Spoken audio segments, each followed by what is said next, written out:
जय श्री राम, जय हनुमान। बुढ़वा मंगल या बड़ा मंगलवार ज्येष्ठ माह में आने वाले सभी मंगलवार बुढ़वा मंगल या बड़े मंगलवार के नाम से जाने जाते हैं। आने वाला है 3 जून बड़ा मंगलवार, ज्येष्ठ माह का ये चौथा बड़ा मंगलवार होगा।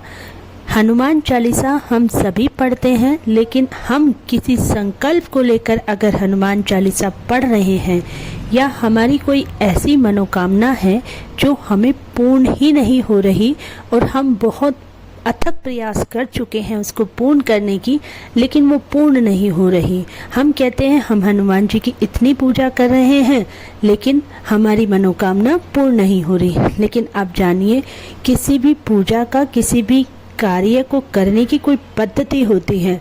अगर हम किसी कार्य को संकल्प लेकर पूर्ण करते हैं तो वह कार्य भी पूर्ण होता है और हमारी मनोकामना भी पूर्ण होती है। आप अभी तक किसी भी तरह से हनुमान चालीसा पढ़ते हुए आए हैं, लेकिन एक बार आप इस तरीके से हनुमान चालीसा पढ़ कर के देखिए और अपनी मनोकामना हनुमान जी के सामने रखिए। मेरा विश्वास कहता है कि 8 दिन लगातार आप इस तरह से अगर हनुमान चालीसा पढ़ेंगे तो आपकी कोई भी ऐसी मनोकामना नहीं होगी जो पूर्ण नहीं होगी। आपका विश्वास पक्का होना चाहिए और जिस तरह से आपको बताया जाए आप उस तरह से हनुमान चालीसा को पढ़िए। आइए जानते हैं हनुमान चालीसा को कैसे पढ़ना है। किसी भी कार्य को पूर्ण करने के लिए या किसी भी मनोकामना को पूर्ण करने के लिए हमें एक संकल्प के साथ हनुमान चालीसा लगातार 8 दिन तक कैसे पढ़नी है। हनुमान चालीसा में इतना बल है कि अगर आप अपना विश्वास मजबूत रखें तो कोई भी ऐसा कार्य और कोई भी ऐसी मनोकामना नहीं है जो पूर्ण नहीं होगी। आइए जानते हैं कैसे 8 दिन आपको एक नियम से हनुमान चालीसा पढ़नी है, एक संकल्प लेकर। स्वागत है आपका शिव की शक्ति में। 3 जून है बड़ा मंगलवार। सुबह के समय ब्रह्म मुहूर्त में उठें, अपना कार्य पूर्ण करें। निश्चित करें कि एक समय निर्धारित करें जो 8 दिन तक आप एक ही समय ऐसा निर्धारित करें जिससे आप एक ही समय पर पूजा कर पाएं। चाहे वो फिर सुबह का समय हो या शाम का समय हो, दोपहर का समय हो या ब्रह्म मुहूर्त का समय हो।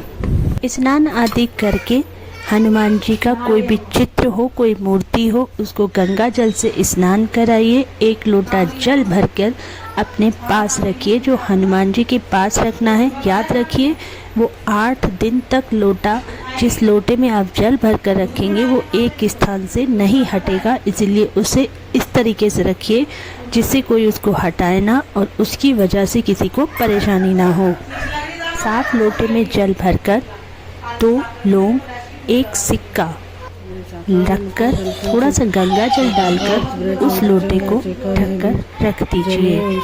दीपक प्रज्वलित कीजिए, तिल के तेल का या देसी घी का, जैसी आपकी इच्छा हो या सामर्थ्य हो वैसे दीपक आप प्रज्वलित कर सकते हैं। हनुमान जी को लाल सिंदूर अर्पित कीजिए, भोग अर्पित कीजिए। उसके बाद आप लगातार 7 बार हनुमान चालीसा का पाठ करिए। जब आप हनुमान चालीसा प्रारंभ कर रहे हो और जब लगातार 7 बार आप पढ़ रहे हो तो उस बीच में दौरान में किसी से ना बोलें, ना किसी से बात करें।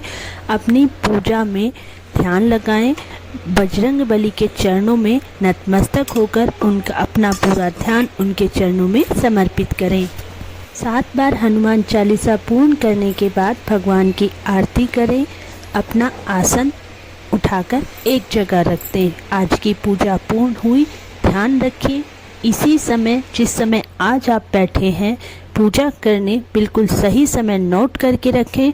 लगातार 7 दिन तक आपको उसी समय पूजा पर बैठना है। आपको 8वें दिन, जब मंगलवार के दिन आप अपनी पूजा पूर्ण करेंगे तो जो लोटे में जल भरा है उस जल को जिस भी कार्य के लिए आप जाएं उसको लेकर के जाएं, उसका जलपान करके जाएं। अगर आप व्यापार वृद्धि के लिए या बिजनेस के लिए कर रहे हैं तो पूरे अपने बिजनेस की जगह पर उस जल को छिड़क दें, थोड़ा सा भर के रख दें किसी भी बॉटल में। जब भी आप कहीं जाएं उस जल का पान कर कर जाएं। जो उसके अंदर लौंग और 1 सिक्का है सिक्के को एक लाल कपड़े में बांधकर हमेशा अपने पास रखें। जब भी कहीं जाएं, जिस भी कार्य के लिए जा रहे हैं, जो कार्य पूर्ण करने के लिए आपने संकल्प किया है, उसके लिए इसको प्रयोग करें। जो 2 लौंग हैं उसको चाय के रूप में, प्रसाद के रूप में सब ग्रहण कर सकते हैं। इस उपाय में सिर्फ 2 बातों का ध्यान रखना है कि पहले दिन जिस समय आपने हनुमान चालीसा पढ़नी शुरू की है, आखिरी दिन तक एक ही समय पर आपको आसन पर बैठना है, पूजा शुरू करनी है। दूसरा नियम है, जो आपने लोटा लिया है वो 8 दिन तक एक जगह से हिलना नहीं चाहिए, हटना नहीं चाहिए। वो 8 दिन तक एक जगह करते समय एक बात का विशेष ध्यान रखें, जो आपने हनुमान चालीसा करते समय आसन अपना एक दिन बिछाया है, वही आसन आपको 8 दिन तक लगातार बिछाना है। अपनी कोई भी मनोकामना जो भी है भगवान के चरणों में समर्पित करें, कामना करें। भगवान, हमने अपनी तरफ से पूरी श्रद्धा और विश्वास के साथ इस उपाय को किया है, और आपका जो भी कार्य है, जो भी मनोकामना है, भगवान जी को बोल दे। हनुमान जी की ऐसी कृपा होगी कि आपका कोई भी कार्य, कोई भी मनोकामना बिना पूर्ण हुए नहीं रहेगी। वीडियो अच्छी लगी हो लाइक करें। हर हर महादेव। जय श्री राम, जय हनुमान।